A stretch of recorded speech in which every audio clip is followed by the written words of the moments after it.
रोती थी पूरा रात। ओ अल्लाह मेरे फैसला करना, कोई फैसला करना। मेरे बाद दुनिया में कोई नहीं, मेरे बहन को मेरे को आने दो, मेरे बहन को मेरे को मिला दो। मैं तेरे का छूट के माफी मांगू। हमारे लिए कोई आवाज़ भी नहीं उठा रहा। हम बर्मा में इस तकलीफ में रहा, इसीलिए हम इधर बांटने के लिए ज़िंदगी जीने के लिए आई। इधर भी ये हालत है, फिर हम इधर भी कैसे जिए? फिर हम सोचते हैं हम सब बंदा जहर पी के मर जाए इधर इंडिया में। जिस तरह हमारा म्यांमार में, बर्मा में अपना फैमिली को इकट्ठा करके जलाया गया है, काटा गया है, मारा गया, और ये जुल्म नहीं है, इससे बदतर ये जुल्म है हम लोग के लिए यहाँ पे जम्मू कश्मीर नरवाल में। मेरे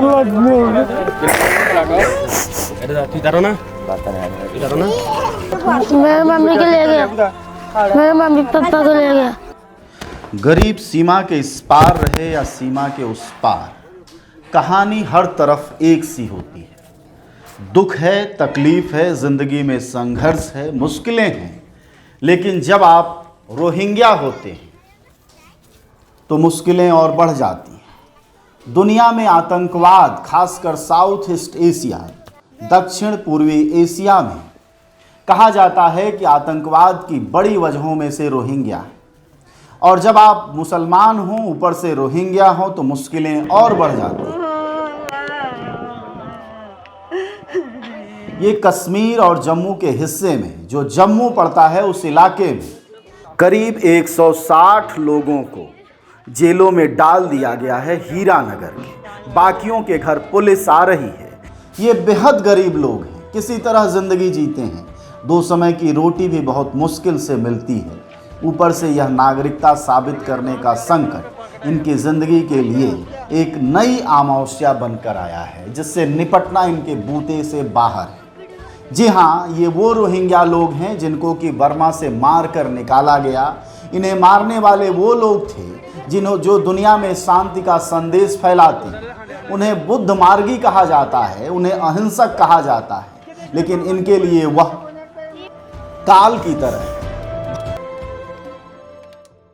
मेरा जो माँ बाप है दोनों को ले गया, क्योंकि उनका उम्र भी ज़्यादा है, 70-80 साल का उम्र है, क्योंकि उनका अभी भी इधर ही इलाज चल रहा है हॉस्पिटल में और इधर मेडिकल में भी। क्यों उनको बहुत बीमार है, क्योंकि उनको ले गया। अभी वो कहाँ ले गया ये भी पता नहीं। ऐसा बोल के ले गया कि हमारे उधर से आया पुलिस वाला, बोलता तुम्हारी लिस्टी आया, हमें वहाँ पर तुम्हें लिस्टी देने जाना पड़ेगा।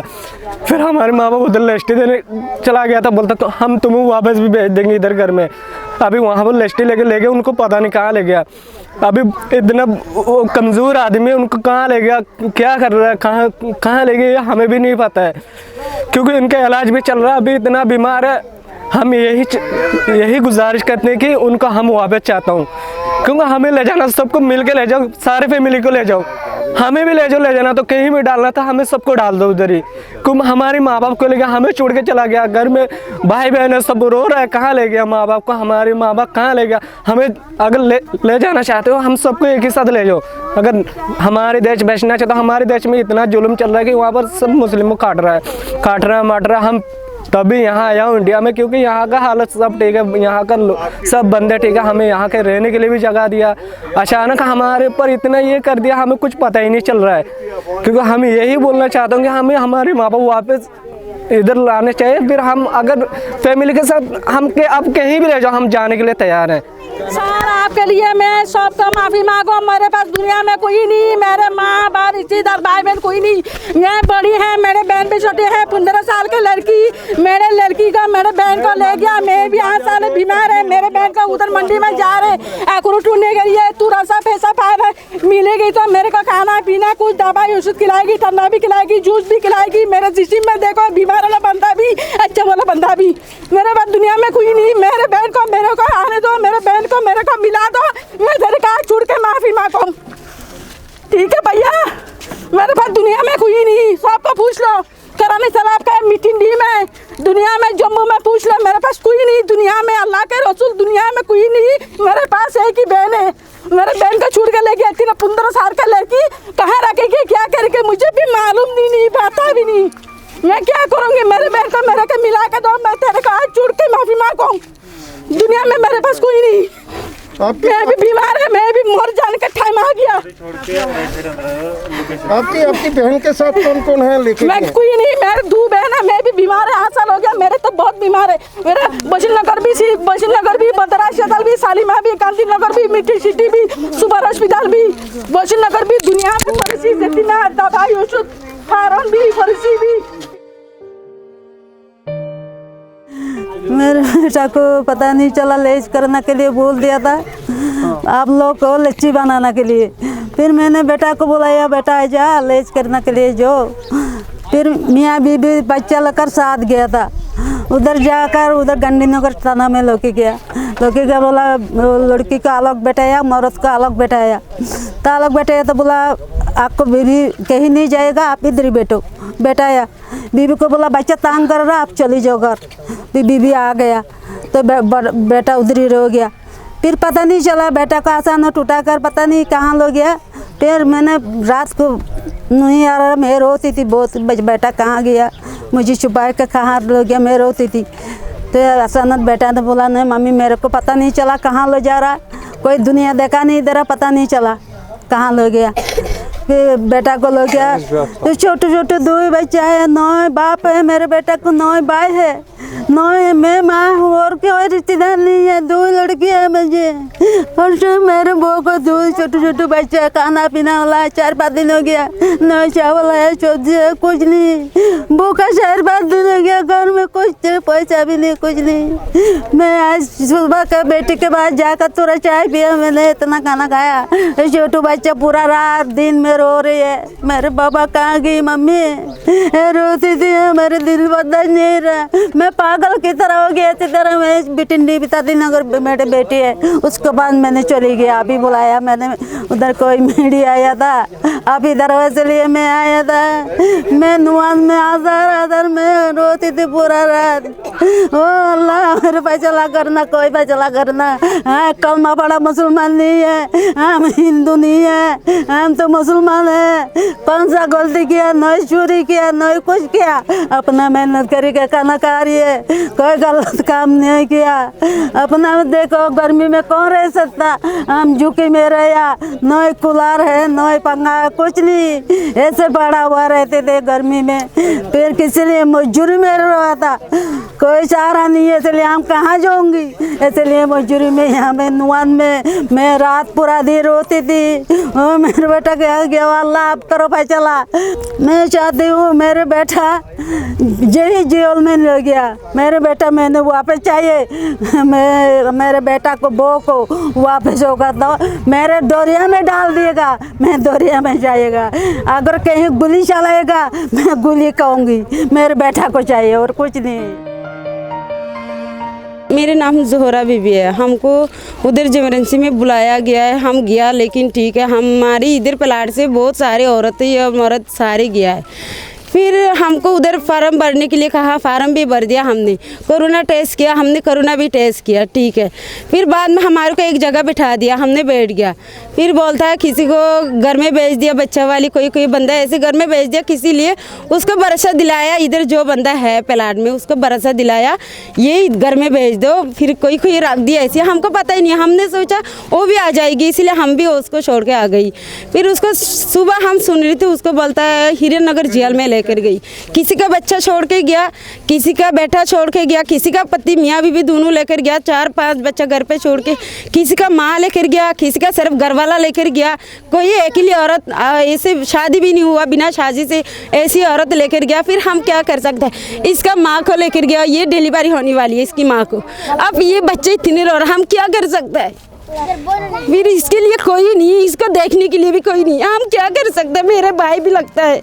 फिर हमारे बच्चा देखूँ ना, इसको देखूँ हम, ये लड़की माँ बाप के बिना 1 मिनट भी नहीं रहता है, अब इतनी दिन से माँ बाप के बिना रह रहा है। फिर हम क्या कर सकता है, हमारे लिए कोई आवाज़ भी नहीं उठा रहा। हम बर्मा में इसी तकलीफ में रहा, इसीलिए हम इधर बांटने के लिए ज़िंदगी जीने के लिए आई, इधर भी ये हालत है, फिर हम इधर भी कैसे जिए। फिर हम सोचते हैं हम सब बंदा जहर पी के मर जाए इधर ही इंडिया में, बस वही हालत है हमारी। हम चाहते हैं ये बच्चा की माँ बाप वापस घर पे आ जानी चाहती हूँ हम, बस। बोलता कोई कल मीडिया वाले आए ना, वो पता नहीं कौन सा वाला मीडिया बोलता तुम लोगों को जहर खा के मरना चाहिए था, ऐसे इधर क्यों आई है, ऐसे भी कहने लग गई। फिर हम क्या करें, हमारे को दिमाग भी नहीं चल रहा है। कोई कि ऐसे बंदा घर में बैठ के बीमार हो गई टेंशन से, फिर पता नहीं हम क्या करें। फिर सब बंदा ऐसे कहता हम जहर पी कर इधर ही मर जाएंगे, हम जेल में नहीं जाना चाहती। हमने क्या गलती किया, हम जेल में क्यों जाए, हमने गलती किया भी नहीं, फिर हम क्यों जेल में जाए।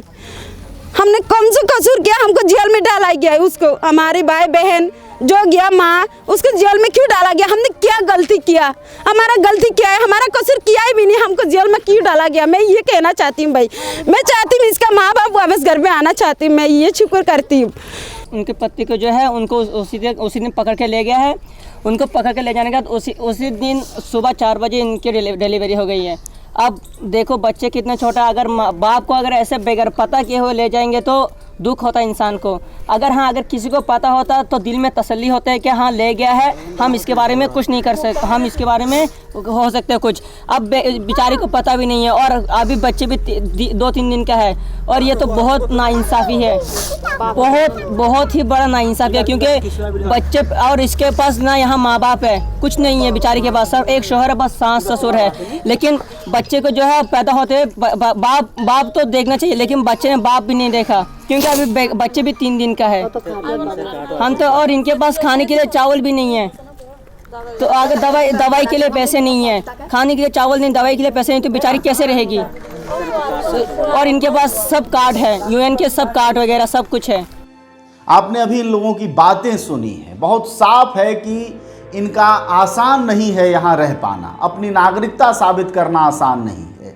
अगर ये नागरिकता नहीं साबित कर पाते हैं तो कहाँ जाएंगे, इसका अंदाज़ा आप उस बात से लगा सकते हैं जिससे सीए और एनआरसी का आंदोलन हुआ था। उस आंदोलन के मूल में ये था कि जब भारत के मुसलमान अपनी नागरिकता नहीं साबित कर पाएंगे तो उन्हें डिटेंशन कैंपों में रखा जाएगा।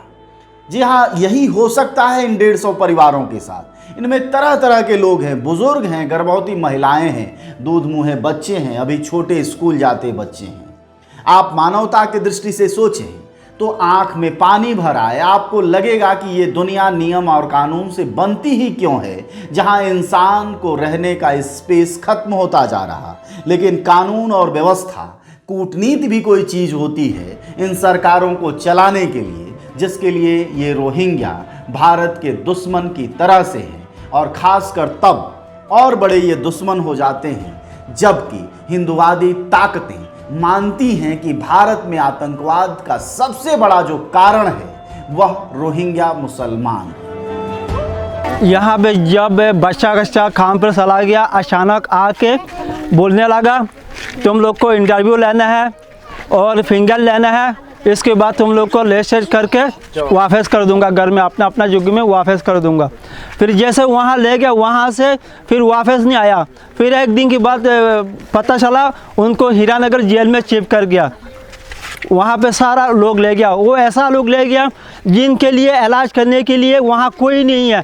जो लोग बुरा 70 साल, करीब 90 साल, 95 साल, और ऐसा लोगों को अपना घर में इलाज की ज़रूरत था और वहाँ पे ले गया ऐसा बीमार लोगों को। वहाँ कुछ भी हो सकता है। और हमारा माँ बाप को यहाँ का यूएनएचसीआर का कार्ड भी है और यूएनएचसीआर के कार्ड होने के बावजूद भी वहाँ बोलता है इनका पास कोई डॉक्यूमेंट नहीं है यूएनएचसीआर का। अब ऐसा गलत फॉर्मेशन आ रहा है, वहाँ से गलत न्यूज़ आ रहा है। अब हमारा माँ बाप का, हमारा सबका यूएनएचसीआर का कार्ड है, हमारा माँ बाप वापस चाहिए यहाँ पे। हम अपने माँ बाप को अकेला रहना नहीं चाहता है। और यहाँ पे छोटी छोटी बच्चे हैं, देखो सर, यहाँ पे ये सारा छोटी बच्चे हैं, इनका माँ बाप उठाया गया है, चोरी शॉप से उठाया गया। अगर हम लोग को इस तरह जुल्म करता है, हम सारा मिलकर इकट्ठा गोली मार दो, हम राजी है। जिस तरह हमारा म्यांमार में, बर्मा में अपना फैमिली को इकट्ठा करके जलाया गया है, काटा गया, मारा गया, और ये जुल्म नहीं है, इससे बदतर ये जुल्म है हम लोग के लिए यहाँ पे जम्मू कश्मीर नेरवाल में, खास किरिया तालाब पे जिस तरह हम पर जुल्म हो रहा है। और हमारा देश में इस तरह जुल्म नहीं किया गया। जिस तरह ऐसा छोटी छोटी बच्चा है, दूध पीने वाला बच्चा घर में छोड़ गया, माँ बाप को उठाया, अपना छोटा छोटा बच्चा से छोड़ के अपना 70 साल 80 90 साल का बूढ़ा बूढ़ी को वहाँ पकड़ के ले गया, जिनकी आज इलाज की ज़रूरत है। मेरा नाम खालिद हुसैन। पता नहीं कहाँ मम्मी के ले गया, मेरा मम्मी पकड़ के ले गया। कहाँ ले गया? पता नहीं कहाँ ले गया। तो गरीब किसी ने खड़ियारे फरी अन्य कुछ बर्मा नगर हिंदुस्तान मध्य तो डबल जिनोसाइड करो केयर माँ बाप को केयर बेडी हड़े केयर फुआ हड़े केयर बच्चा हड़े खन ठिकाना नाई जार दिन तो भाई तो गाड़ी तुले लगी गया बाबा की बोला काट गया करी फल्ला आर गया ले फल्ला ऑर्डर गया मार लो जाए बगुनर लगी ए दूर रहा चला दूर तो गुर रफा चला इन अल्लाह सागर शुक्रिया अल्हम्दुलिल्लाह अल्लाह तो फाना दुकानदार इनके कौन देखभाल करेगा इधर, इनका हिस्सा कौन लेगा? अगर कोई मुसीबत हो जाएगा, कुछ हो, इनका जिम्मेवार कौन हो सकता है यहाँ पे? क्या हो गया इनके साथ? इनका माँ बाप ले गया और छोटा छोटा बच्चा को अपनी झुग्गी में छोड़ के चला गया, ना खाना ना पीना ना पानी, कोई हर मुश्किल में पड़ गया ये बच्चे। जिस तरह गया हमारा बर्मा में इस तरह जुल्म नहीं हुआ जिस तरह यहाँ इनके साथ हो रहा है, हमारा साथ हो रहा है। अगर जुल्म करना है हम सबको इकट्ठा करके कुछ मार दो, हम इसमें खुश हैं, लेकिन इस तरह जुल्म मत करिए सर।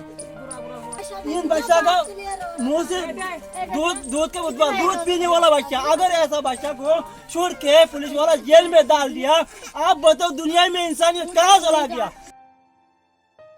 अब ये कैसे निपटते हैं?